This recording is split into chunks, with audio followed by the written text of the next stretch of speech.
Hello everybody and welcome to another Beyond All Recent video. Today we are back on the map Canis River with two of the big wigs of the 1v1 scene.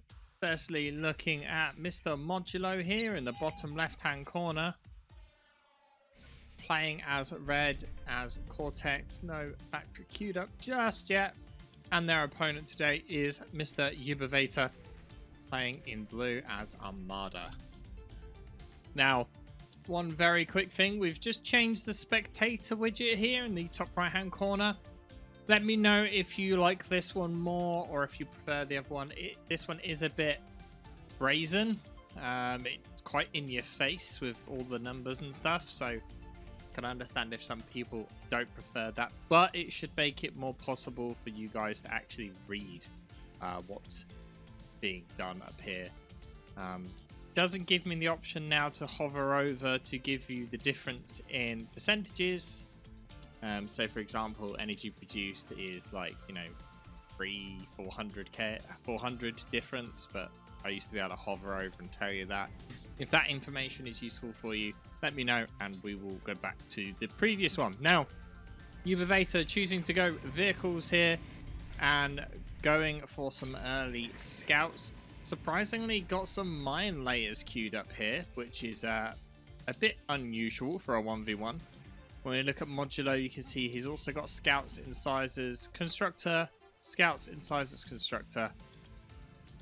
Now this map is quite large as we've seen before, but it's becoming a very hot favorite just due to the amount of metal available and just kind of because it's somewhat choked by having these positions here that are the only ways round. The middle is not movable by units except for amphibious units. So tech free obviously, and certain tech free, and then like amphibious tanks and such. Now these early scouts by Ubivator managing to get caught out quite effectively, and all of them getting killed before able to inflict any damage whatsoever. And Modulo making his way over with his one scout that he's got left. There's not much in the way of defense, but Modulo has scouted this start position and is aware that Ubivator did not start there. Now, with more scouts closing in, Modulo only just realizing that Ubivator is spawning up here. If we select Modulo to look at his view position, he can see that scouts keep coming out from somewhere. So he's logically thinking that this must be the spot.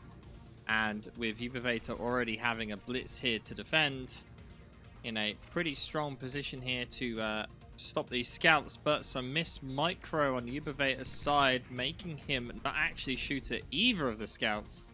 And managing to get a metal extractor with these two scouts as well. That's quite a bit of damage, and they're still roaming around free as well. That scout with only 2 health literally could be breathed on and it would die.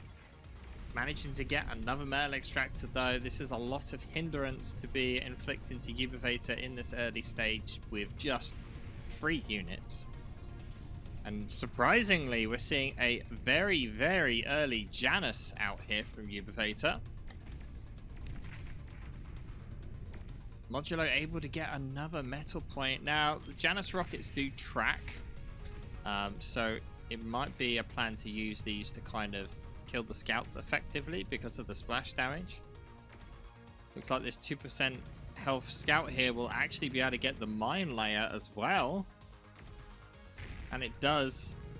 And it's got so much health now, so much kills rather, that it was starting to regen health, was being the keyword.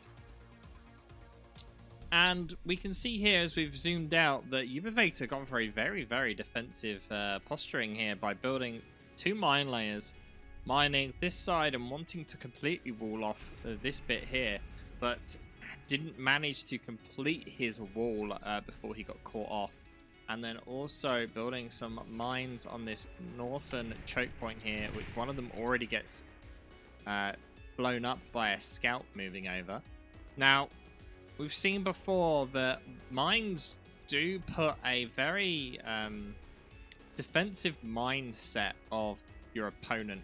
As soon as you run it into one mine, the opponent obviously gets the mines detected alert, and that does put your opponent kind of on the defensive for a bit until they can build up some form of countermeasure.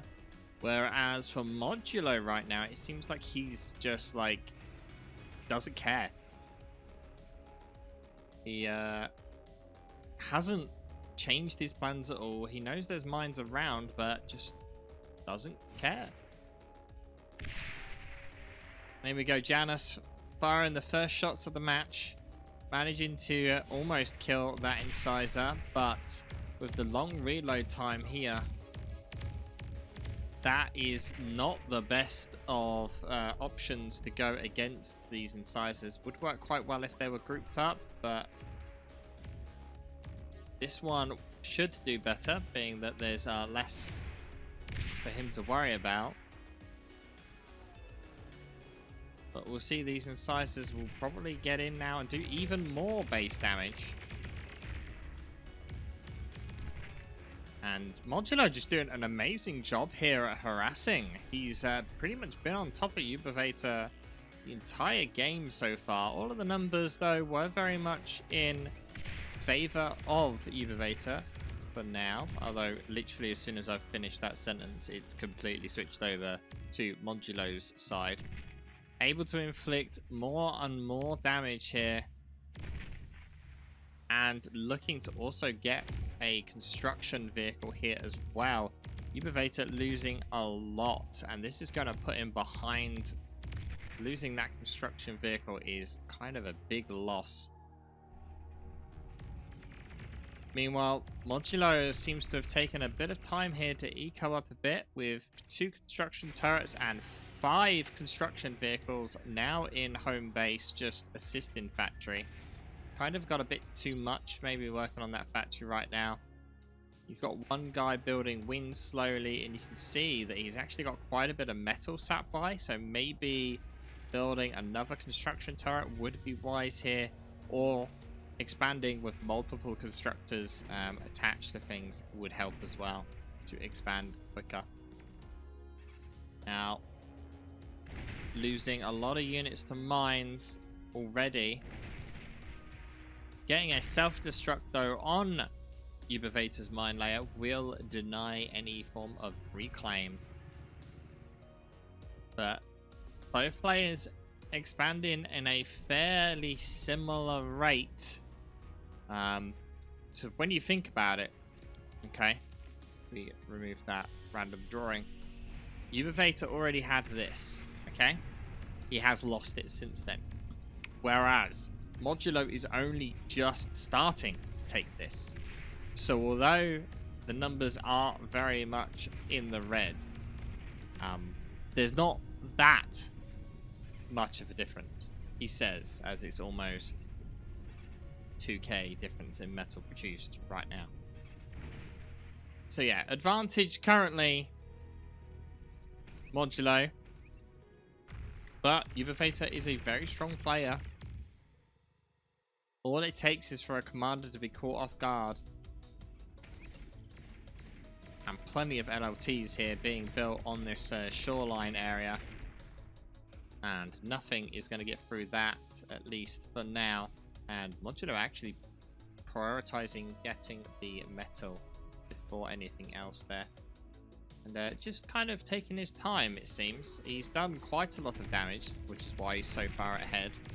But with Ubivator now transitioning over to stouts, we're going to have to see a switch up from the incisors from Modulo at some point soon.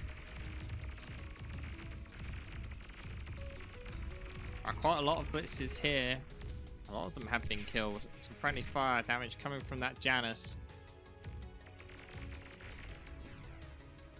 Now, if they group up like that, this is a prime target for the Canis. Which, if these stay close together, they don't, unfortunately. And Ubivator is going to lose yet another construction vehicle here to an incisor. And that's 2 construction vehicles lost so close to his base. Or one would think maybe he should build, like, I don't know, a laser tower there to defend? Just maybe? But no. And surprisingly enough here, we actually see Modulo with a mine layer himself on Ubivator's side of the map. Make that 2 as one on the north side as well. Ubivator moving actually into his opponent's territory and started building up some defenses and some metal extractors on the very north side of Modulo's side of the island. This is a bit dangerous because the amount of incisors here would be enough to close down on Ubivator pretty quickly. Seems like the geo point was never capped off by Ubivator or in Modulo, as a matter of fact.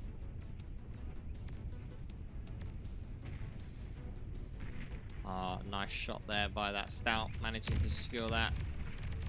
Low health incisor, but another construction vehicle lost by Ubivator. He's been losing quite a few now and not really able to inflict any damage to his opponent. These very few limited amount of Stouts not really going to cut it, whereas his opponent here has a lot of incisors. And worst case scenario here for Ubivator, one of Cortex's most powerful units, the Shuriken, shows why people play Cortex and has completely shut down the Stouts of Ubivator. Incisors putting more pressure on in the middle now, but Ubivator with plenty of Stouts and Janisses, but as the Shurikens come over, doing their job, shutting down such a huge amount of damage. And there is no anti-air units here at all from Ubivator. Finally, a fighter comes in to try and stop all of this EMP, but a lot of damage was inflicted there. Unsurprisingly, there's another construction vehicle just mulling around. Oh, but a nice run through by Modulo, using the distraction in the middle, getting a metal extractor so far. Let's see how much more damage he's able to inflict. Not too much, getting some windmills and an energy converter, but other than that, not the end of the world. This guy still left alive. Might be able to get yet another energy converter if this was microed, but instead gets killed by the windmill. Now the problem for Ubivator truly starts though, as Modulo switching out to brutes. And not only that, but having his own fighter support is going to make this even harder for Ubivator to counter the Shurikens. You can see him now with missile trucks here. He's going to do a good job versus air, but he has to kind of bait the Shurikens in order to then move the missile trucks in range without losing too many units. And you can see just one by one, Stouts getting picked off. And normally used as a kind of, you know, damage multiplier on your own side when you're fighting a losing battle. But in this case, just kind of securing more and more of a lead for Modulo. The problem here is Modulo needs to be careful that he doesn't kind of feed his opponent too much metal. Now, if we find a construction vehicle, there's 2.4k metal currently just sat right outside of Ubivator's base as he loses yet another construction vehicle. And although metal produced is, well, rough maths, 4k metal difference, this will get you very close to being even if he's able to get that metal. Now, question is, will that happen? And Modulo may be struggling with APM here as he's just left these tanks here. That would have been a potential to inflict a large amount of damage, but instead just kind of left them there for a long period of time. Also, you can see Modulo here just choosing to use this mine layer to just do a large amount of aerial denial by building these mines in areas. Also, surprisingly, we see Modulo has never cleared this top right corner. There is 2 metal extractors there. It does seem like he sent a few tanks there to slowly deal with it, but he's not really in a rush.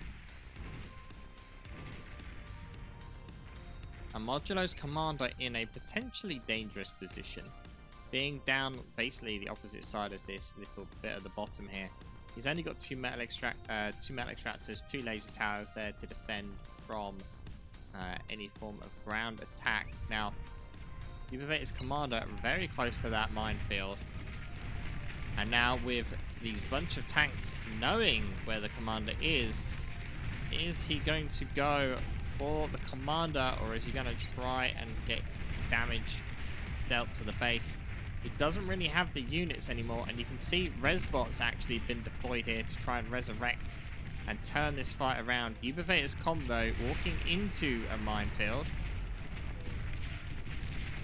With Ubivator's comm only at 40% health, if he walks on these mines... Oh, Ubivator's comm walks on a mine and is down to 6% health.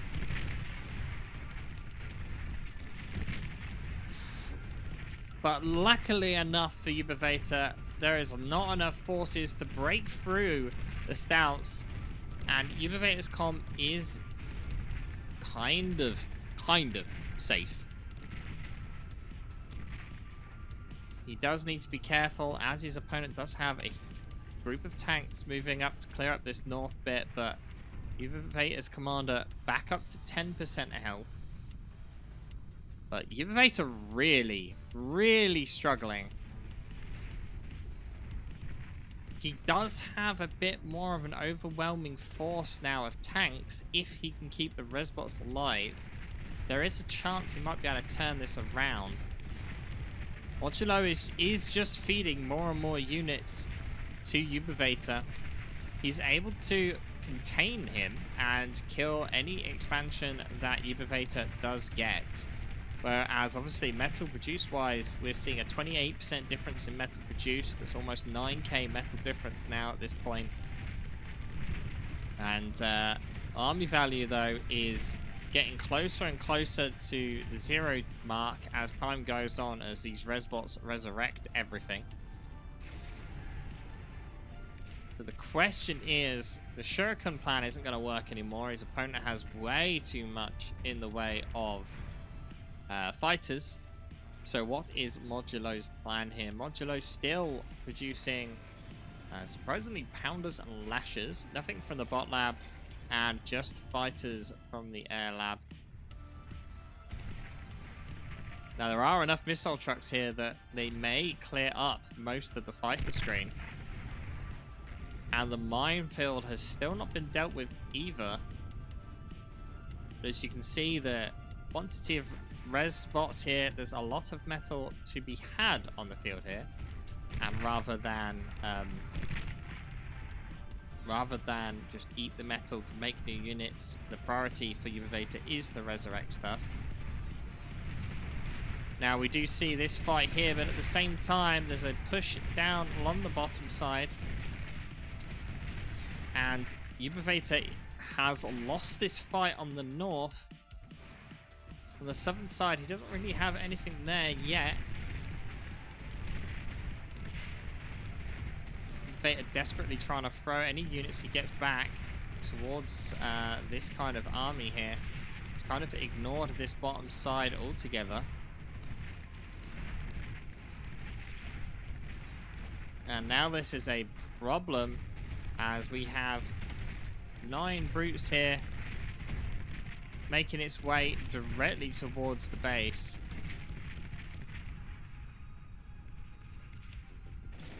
And as we keep track of this army, you can see on the other screen how the forces of Ubivator getting slowly but surely taken out as this force of tanks makes their way into the base, getting partial wind damage so far, nothing substantial. Oh, but there goes some energy converters.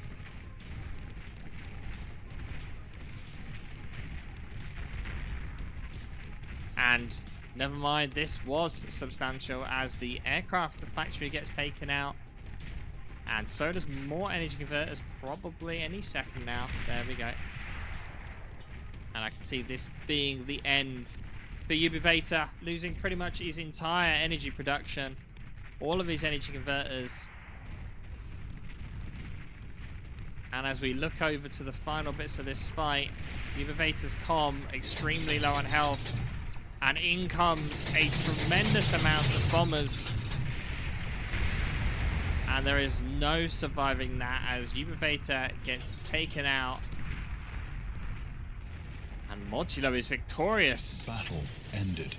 Plenty of bombers there in the end, actually, as there's 14 bombers from Modulo that he built up over time. And just great harass from Modulo. He was able to contain his opponent pretty much the entire game and just absolutely overpowered him. Hope you enjoyed this one, guys. Don't forget to hit that subscribe, and I'll see you guys next time.